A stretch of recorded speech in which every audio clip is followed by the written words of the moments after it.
Hey, are you enjoying these lovely blooms? Some of you might be having such awesome flowers in your own garden as well. They always cheer up our mood, don't they? You might have noticed that some flowers bloom in the night, whereas some flowers bloom in the morning. Even many of them are specific to a particular season. Do you know why? Well, we will try to explain it in this episode of Oiko Trivia. No worries, it is going to be simple and not too technical. The answer lies in the light. Based on this criteria, all flowering plants are broadly categorized in three categories: short day, long day plants, and plants that are not specific to the day length. Plants are able to sense light like red light, infrared light, etc. due to the molecules called photoreceptors. These photoreceptors are consist of phytochromes.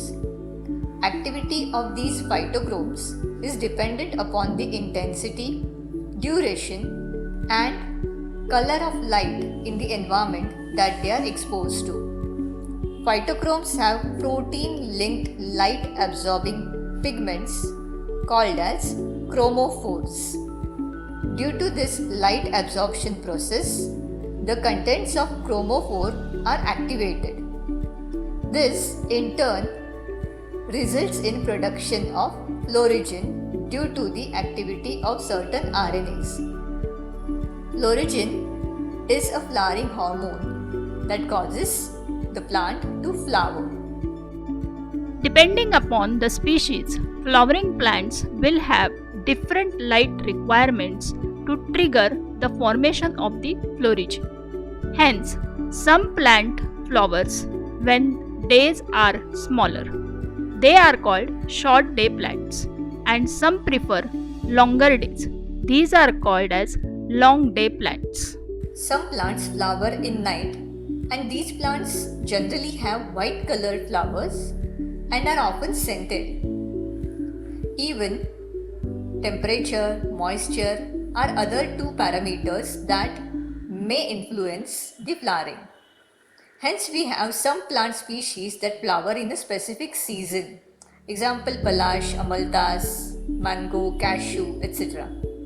In some plants, these hormone is synthesized in very small amounts. Hence, it takes few years to gather the required amount of fluorogen to begin with the first floral buds. These plants will take few years to begin the flowering. For example, cannonball tree. This is the reason why horticulturists always say that direction and the intensity of light is crucial while designing a garden. And it is the same reason why plants flower profusely in their own climatic zones. You must have come across the greenhouses. In a commercial greenhouse, the specific requirement of a particular crop is taken into the consideration, and accordingly the light, moisture and temperature are maintained within. We hope that by this time you must have understood that flowering is a very complex process and all flowering plants are performing it smoothly.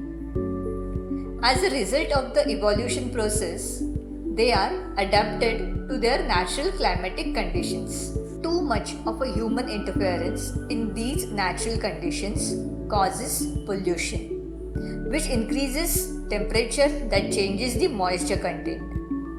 Even the bad air quality. You must have heard about SPM, the suspended particulated matter. This bad air quality might have its effect on the light absorption by plants. All these will have their impact on the natural flowering of the species. So try to pollute less and let the plants flower happily.